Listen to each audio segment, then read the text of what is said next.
To all. आज हम लोग बात करेंगे शिक्षा के बारे में। What do you mean by education? तो we have already discussed education means modification of behaviour. शिक्षा का तात्पर्य व्यवहार का परिमार्जन।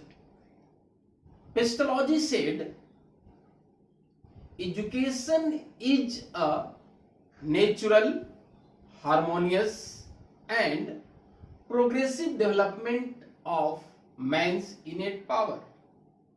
पेस्टोलॉजी ने कहा कि व्यक्ति या बालक दोनों के आंतरिक विकास, इनेट पावर, बालक के आंतरिक शक्तियों का प्राकृतिक, समरस और प्रगतिशील विकास ही शिक्षा है। दूसरी बात हम लोग करें, Swami Vivekananda said education is the manifestation of perfection which already present in man. Swami Vivekananda ने भी कहा कि शिक्षा का तात्पर्य बालक के अंदर अंतर्निहित शक्तियों का पूर्ण रूप से विकास करना। तो अब हम ये सोचेंगे कि बालक के आंतरिक शक्तियों का विकास कैसा होगा। तो कंक्लूजन हम लोग पहुंचे कि education is a purposive process. शिक्षा एक शो उद्देश्य प्रक्रिया है और शिक्षा एक निरंतर चलने वाली गत्यात्मक प्रक्रिया है। हमने कहा कि शिक्षा जो है, शिक्षा क्या है? निरंतर एवं गत्यात्मक। ये दोनों वर्ड इंपॉर्टेंट है। Continuous and dynamic. Continuous and dynamic कि शिक्षा एक निरंतर या सतत कैसी प्रक्रिया है? गत्यात्मक प्रक्रिया है। तो अब हम लोग देखेंगे कि ये शिक्षा एक सतत और गत्यात्मक प्रक्रिया है। तो जैसे मैंने कहा कि डायनामिक है, गतिशील है, तो अब इस गतिशील प्रक्रिया में शिक्षा से संबंधित बहुत सारी चुनौतियां या समस्याओं का सामना करना पड़ता है। अब इन चुनौतियों और समस्याओं को सामना करने के लिए शिक्षा से प्रत्यक्ष और अप्रत्यक्ष दो तरह के व्यक्ति जुड़े हुए हैं। तब ये प्रत्यक्ष और अप्रत्यक्ष दोनों व्यक्तियों का मुख्य उद्देश्य है कि शिक्षा से संबंधित जितने सारे चैलेंजेज हैं, सॉल्यूशन हैं, चैलेंजेज और प्रॉब्लम्स हैं, उसका सॉल्यूशन करना। तो अब हमने कहा कि इसमें शिक्षा से जुड़े हैं प्रत्यक्ष रूप से और अप्रत्यक्ष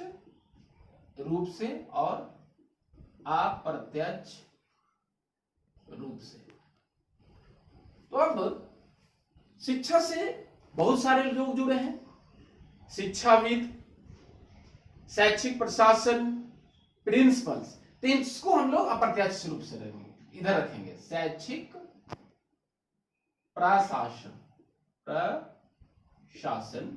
शिक्षाविद, प्राचार्य। ये क्या मैंने कहा? ये शिक्षा से अप्रत्यक्ष रूप से जुड़े हुए हैं। और अगर प्रत्यक्ष रूप से बात करें या कहें वास्तविक बात करें, वास्तविक, तो यहां पे कौन है? शिक्षक और छात्र। या हम थोड़ा सा बात करें यहां पे, तो हम लोग अभिभावक की भी बात करते हैं। अभिभावक। तो हमने क्या कहा कि ये शिक्षा से संबंधित प्रत्यक्ष और अप्रत्यक्ष दोनों में बहुत सारे लोग जुड़े हुए हैं। लेकिन ये अप्रत्यक्ष लोग हैं, शैक्षिक प्रशासन, शिक्षाविद और प्राचार्य। इन लोगों का क्या काम होगा? इन लोग का जो काम होगा वो क्या होगा, नीति नियम का निर्माण करना। इन लोगों का काम होगा, जो नीति निर्माता से शैक्षिक प्रशासन है, कि कौन से क्लास में और कौन से क्लास के कौन से विषय में कौन सा प्रकरण को जोड़ना है, किसको हटाना है। क्योंकि अभी वर्तमान युग में कोई ऐसे भी विषय वस्तु है या प्रकरण है जो अभी रिलेवेंट नहीं है, तो इसको प्रासंगिकता बनाने के लिए कौन सा प्रकरण को जोड़ना है या हटाना है, ये इन लोगों का काम होगा। अब हम लोग आते हैं कि शिक्षा से संबंधित जो वास्तविक प्रत्यक्ष रूप से जुड़े हैं शिक्षक और छात्र, ये सारे लोग जुड़े हुए हैं, तो सबका एक मकसद है कि वो शिक्षा से संबंधित चुनौतियों और समस्याओं को दूर करना। तब हम बात करें शिक्षक की, तो ये शिक्षक चाहेगा कि हम जो पढ़ा रहे हैं हमारे अधिगमकर्ता बालक ज्यादा से ज्यादा सीखे या ज्यादा से ज्यादा उपलब्धि प्राप्त करें। छात्र क्या चाहेगा कि हम जो पढ़ा हुआ हमारा प्रकरण विषय वस्तु एग्जाम में काम आए और उसके साथ साथ हमारे जीवन में भी वो काम आए, ये छात्र चाहेगा। अभिभावक भी ये चाहेंगे, उनकी उत्सुकता होगा, जिज्ञासा होगा कि हमारा बालक आज पढ़ के आत्मनिर्भर बने और अपने समाज में, देश के लिए और हमारे लिए भी कार्य करे। ये तो मैंने कहा इन लोगों को बारे में। अब यहां पे बात करें कि शैक्षिक प्रशासन, शिक्षाविद, प्राचार्य और नीति निर्माता, इन लोग भी चाहेंगे कि शिक्षा से संबंधित सारी जो समस्याएं हैं और चुनौतियां हैं उन लोगों को दूर करेंगे। तो हम लोगों ने अभी बात किया कि शिक्षा से संबंधित दो तरह, प्रत्यक्ष और अप्रत्यक्ष रूप से जुड़े हुए हैं, लेकिन हम लोग आगे बात करेंगे कि शिक्षक और छात्र मुख्य रूप से बात करेंगे। अब शिक्षक और छात्र मिलकर सारी गतिविधियों का मापन करेंगे, मूल्यांकन करेंगे। तो आज का हमारा जो टॉपिक है, आप देख रहे हैं कि concept of measurement and evaluation, मापन और मूल्यांकन की अवधारणा को हम लोग समझेंगे।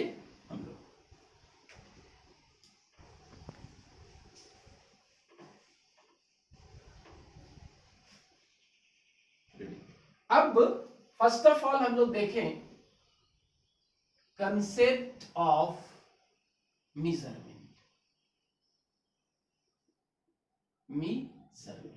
मापन, मापन का अर्थ, मापन का अर्थ। अब ये मापन के अर्थ से पहले थोड़ा सा हम लोग बात करें इसकी हिस्ट्री के बारे में, इतिहास। तो मापन और मूल्यांकन का इतिहास बहुत प्राचीन समय से चला आ रहा है। पहले राज दरबार में भी मंत्रियों के द्वारा, जो राजा होते थे वो सवाल करते थे और मंत्री उनका जवाब देते थे। आप यक्ष युधिष्ठिर संवाद में भी देखें, यक्ष ने बहुत सारे सवाल किए, प्रश्न किए, तो वहां भी ये जो हमारा मापन मूल्यांकन का इतिहास रहा था।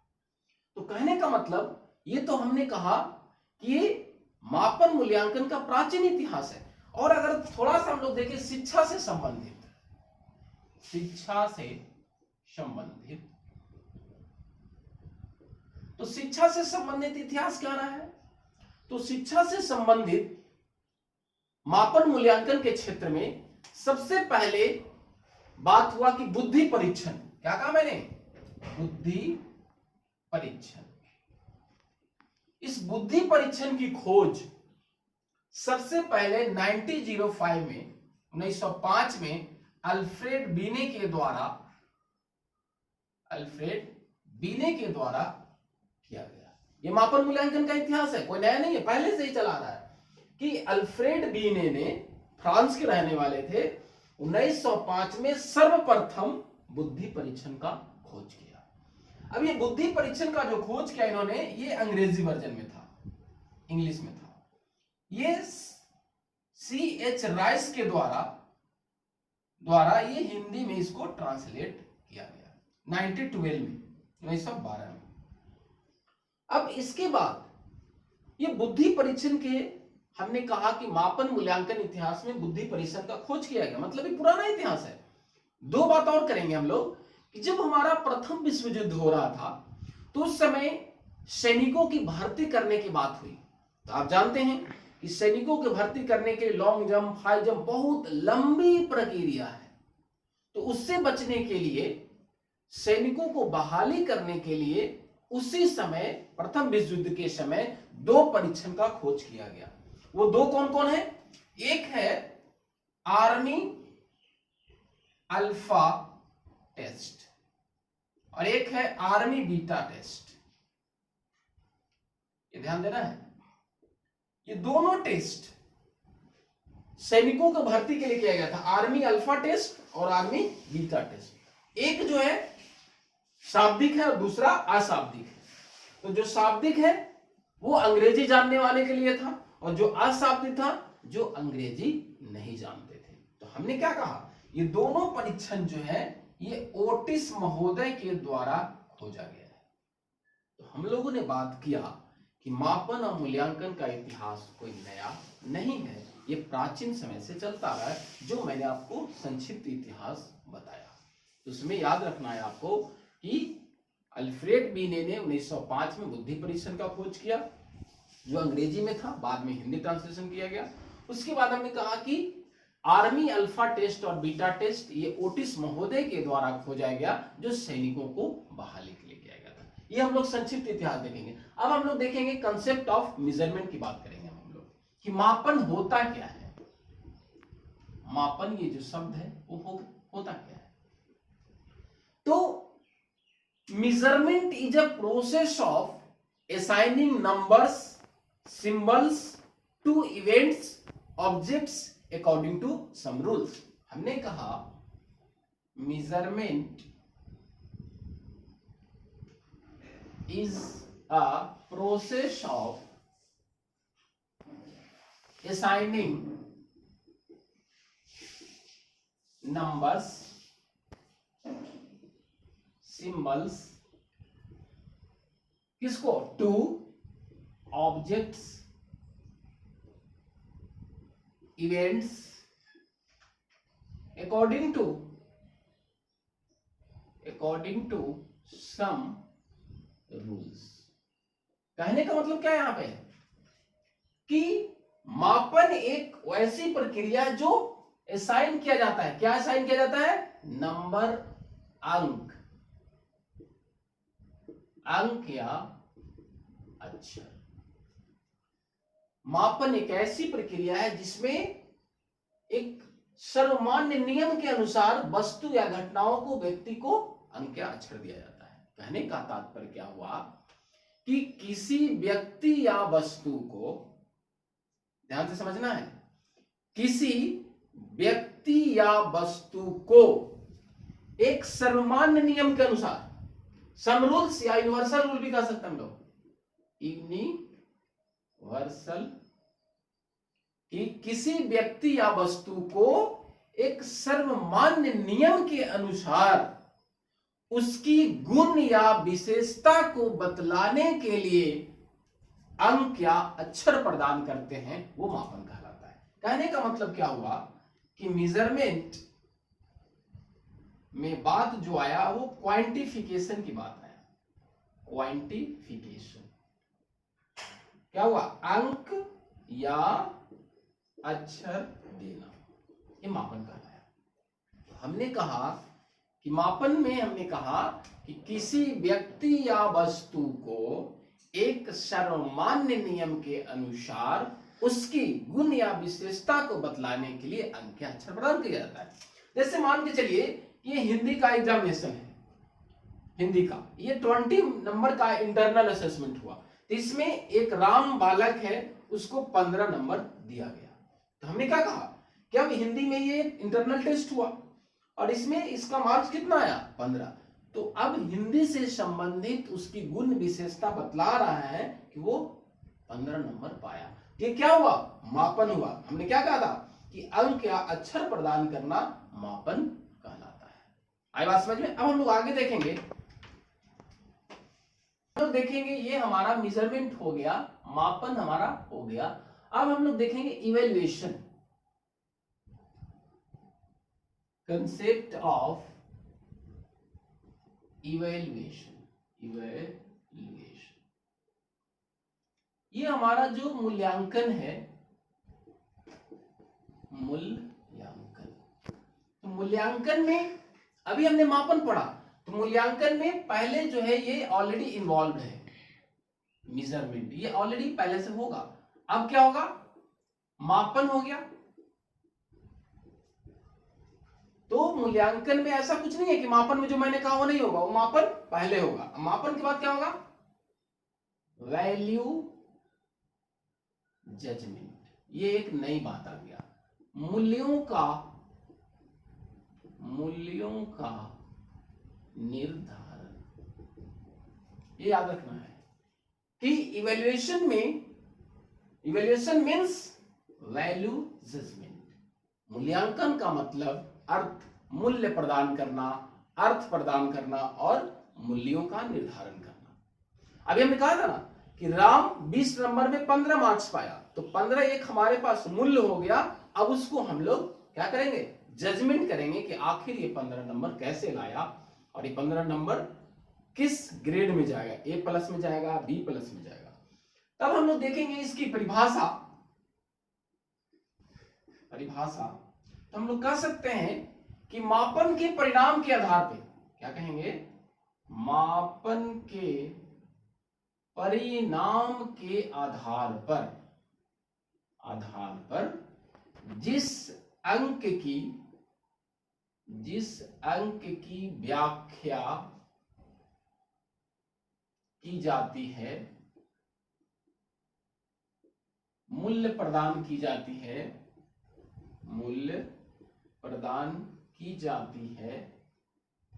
या अर्थ प्रदान की जाती है।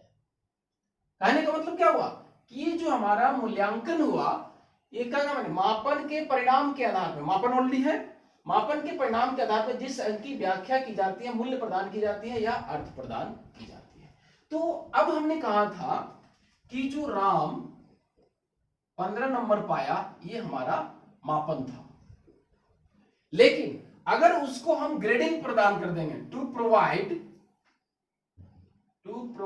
ग्रेडिंग, अगर ये ग्रेडिंग दे दिया जाए तो क्या हो गया? ये हमारा इवैल्यूएशन कहलाएगा। ये ध्यान रखना है कि अंक प्रदान करने के बाद अगर बालक को हम ग्रेडिंग प्रदान कर दिए ए प्लस, बी प्लस, तो मान के चलिए 15 नंबर पाया था तो हमने रखा इसको ए माइनस में रखा, तो ये हमारा ग्रेडिंग हो गया और ये इवैल्यूएशन कहलाएगा। और हम लोग देखें कि इवैल्यूएशन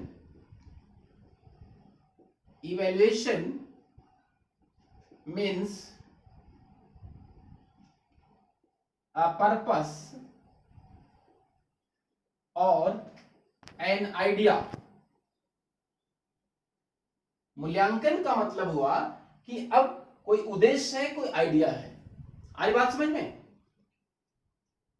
इवैल्यूएशन मीन्स पर्पस और idea of an determining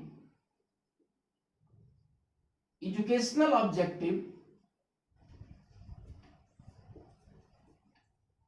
objectives are achieved by pupils। कहने का मतलब क्या हुआ कि मूल्यांकन एक हमारा एक ऐसा उद्देश्य है या विचार है जिसमें छात्रों के शैक्षिक उद्देश्यों की प्राप्ति हम लोग कैसे करते हैं, वो इसमें हम लोग बात करते हैं मूल्यांकन में। आ रही बात समझ में कि इवैल्यूएशन एज्यूम्स या फोकसेस क्या? पर्पस और आइडिया। क्या? डिटरमाइनिंग, क्या डिटरमाइन करना है? एजुकेशनल ऑब्जेक्टिव, कि शैक्षिक उद्देश्यों की हमारी जो प्राप्ति है वो कैसे करना है। इसको और हम लोग अच्छी तरह से देखेंगे, इसको अच्छी तरह से हम लोग देख सकते हैं इसको। अभी हमने क्या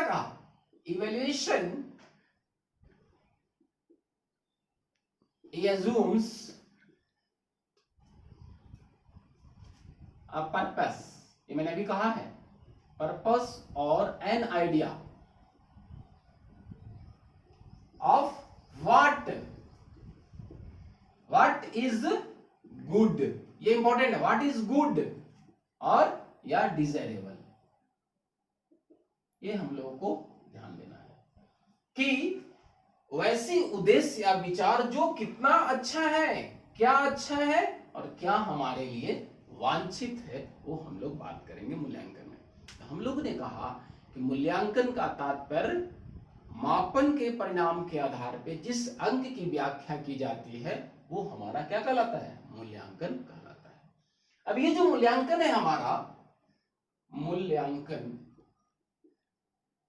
ये दो प्रकार का होता है। एक होता है फॉर्मेटिव इवैल्यूएशन, क्या होता है, फॉर्मेटिव इवैल्यूएशन, और एक होता है समेटिव इवैल्यूएशन, समेटिव इवैल्यूएशन। ये है योगात्मक मूल्यांकन, योगात्मक, और ये है संरचनात्मक।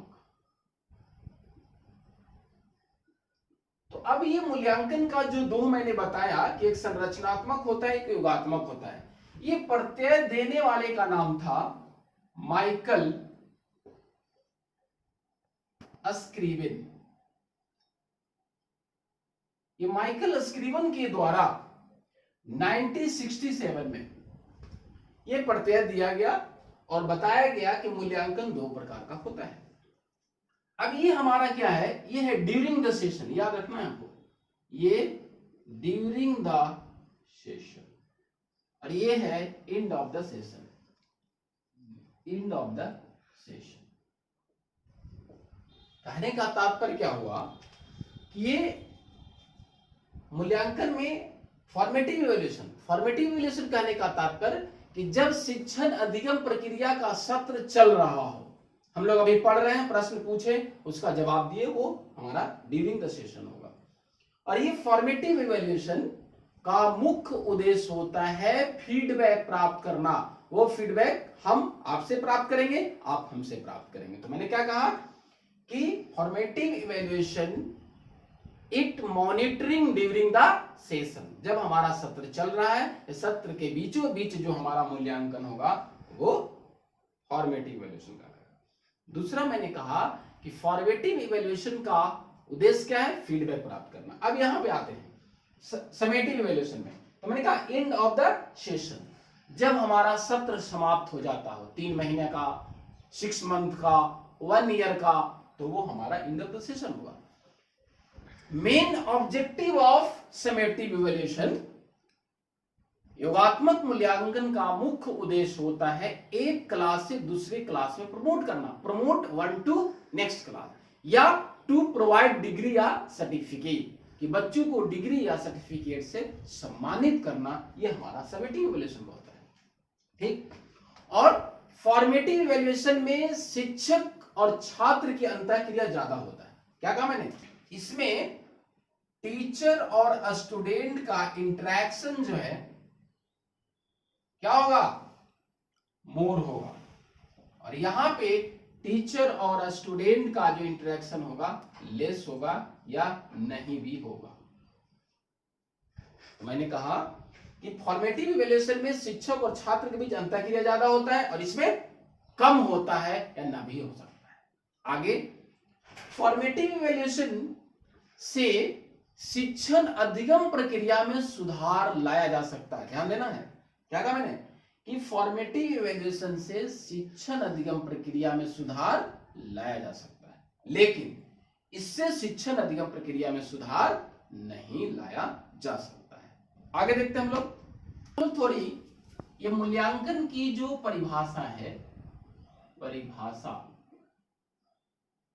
ये मूल्यांकन की सबसे अच्छी परिभाषा एनसीईआरटी ने दिया है। कौन दिया है, एनसीईआरटी ने मूल्यांकन की सबसे अच्छी परिभाषा एनसीईआरटी ने दिया है। इसने कहा है कि मूल्यांकन एक निरंतर एवं व्यवस्थित चलने वाली प्रक्रिया है। क्या कहा मूल्यांकन एक निरंतर एवं व्यवस्थित चलने वाली प्रक्रिया है।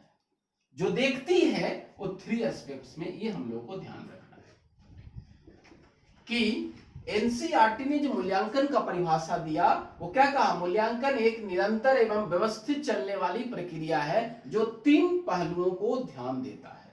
क्या है पहला, विशिष्ट शैक्षिक उद्देश्यों